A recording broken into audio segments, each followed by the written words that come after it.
This video is for anyone who is a victim of anything, abuse, mental abuse, physical abuse, and has received isolation and not support. This is for you.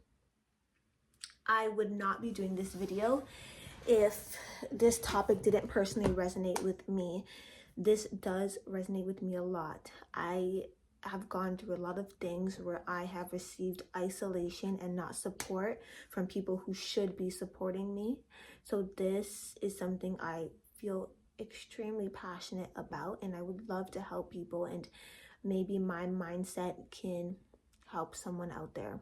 If you are experiencing a toxic household, if you are experiencing family trauma, if you are experiencing physical abuse, any type of abuse at the hands of family, and you have now become the scapegoat, or you have now become manipulated into believing that what happened to you is not bad, then I am here to tell you that you are not alone.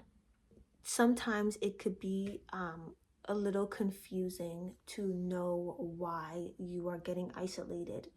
I think just that fact alone is manipulation, and to try to make you seem like what happened to you wasn't bad, or to try and make it seem like you are somehow the villain or the separator of the family, or even you are the alien or the monster of the family. I just want people to know that when this happens, it's not a wrongdoing on your part. People are just simply failing you emotionally and sometimes even physically. So I just want to get into all the different reasons why you could be getting isolation, and just to kind of calm your mind. If you really are going through something really bad, right, and the isolation that you're getting is making you second guess your feelings and your mental state, I really want to calm your mind and give you some reasons why you may be getting that isolation. So I wrote it on my iPad. So let's see. The first one, okay. It throws the question back onto the victims, making it seem as if the victim is the reason why something is not happening. I want people to know that if you are in a situation like this, you're actually so likely to not receive support from your family or whatever, even if the abuse is coming from your family, right? Being in a situation where people are not ready to admit what happened, they are gonna try their best to blame the person who significantly should not be blamed, because it's just creating a false narrative because they don't want to accept the true narrative, right? So if you are a victim of something, they will place it back onto you because it makes it seem like in some world you are the reason why this whole situation is not getting better. Like, you are the reason why. You not forgiving is the reason why the whole family is just not happy. So they would turn it on you, making it seem like you are the last piece of the puzzle. You forgiving is the last piece of the puzzle. The problem with that is that you are not. You are not the last piece of the puzzle at all. Because regardless of if you forgive or not, the abuse or the trauma still occurred.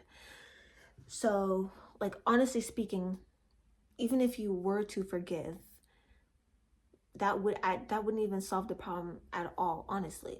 So it throws the problem back onto you, making you carry what they don't want to carry, because at the end of the day, you are only responsible for your healing, but you are not responsible for maybe the guilt or the shame of the situation if you are a victim of something.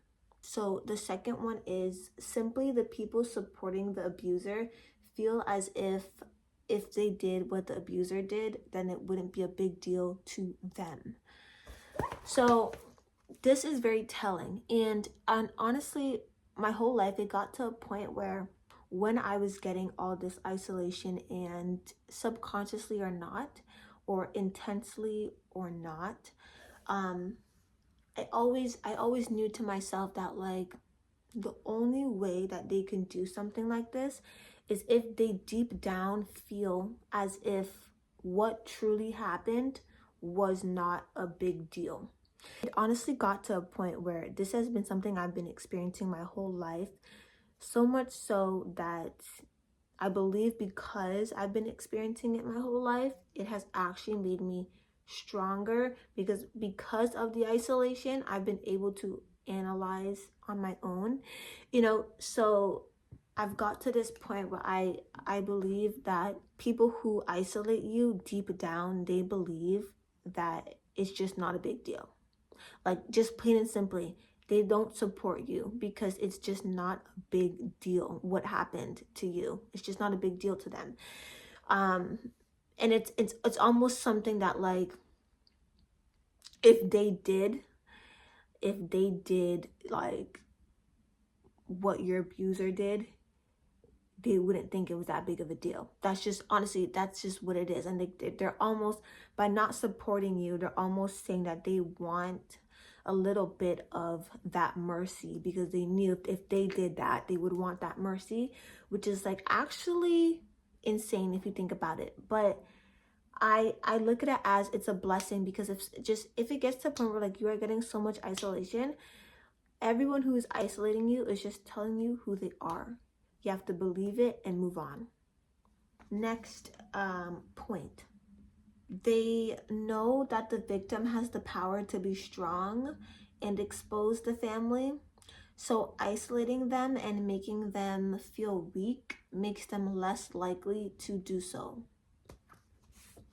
Sometimes you have to realize that people put you down because they see something within you that is just too strong and powerful. What I mean by this point is that supporting you instead of isolating you, making you, like, validating your feelings is only going to make you stronger, right? That wouldn't be such a threat and such a big deal if they already knew you are strong. They never do this. Like, people who isolate you, they never do this to actually weak people. If you really, really think about it, they know what you went through, and they know that, okay, well, you're still here. Like, there's a certain strength that they're seeing within you that they just don't want to push, because they know that you have the potential to be successful and expose. You have the potential to rise above the whole family, and they haven't done that themselves. So seeing that within you scares them. And my heart really goes out to anyone who is going through something like this and doesn't have, like, a best friend, who's going through something like this and doesn't have a partner, because isolation is really hard when you realize that you also are isolated by everyone else just naturally, because you just don't have anyone else. So I would really, really love to, like, I really, really hope this helps somebody, or there is a community that can be built from this channel. The last point, actually. So empowering the victim means that the abuse is real. And if that's the case, then that's something they don't want to admit. So this is actually very, very common in family trauma, because there's usually more family trauma than it starting with you. And the whole point is that usually if you're the scapegoat is because you're challenging them in some way. Your family or whatever, they just don't simply want to admit what is going on. If they support you, then that's admitting what is going on. If they vocalize support for you, then it just makes it real. And the whole problem is, a lot of these times, our family just do not want to admit what is going on. So the more they isolate you, the more it seems as if, like, you really are somehow making something up. Like something has to be wrong. She has to be saying something wrong, right? If they support you, then it's true, if that makes sense. I really hope that if someone is experiencing this, you don't continue to take it out on yourself and you see it as, this is just something that my family is not able to provide me.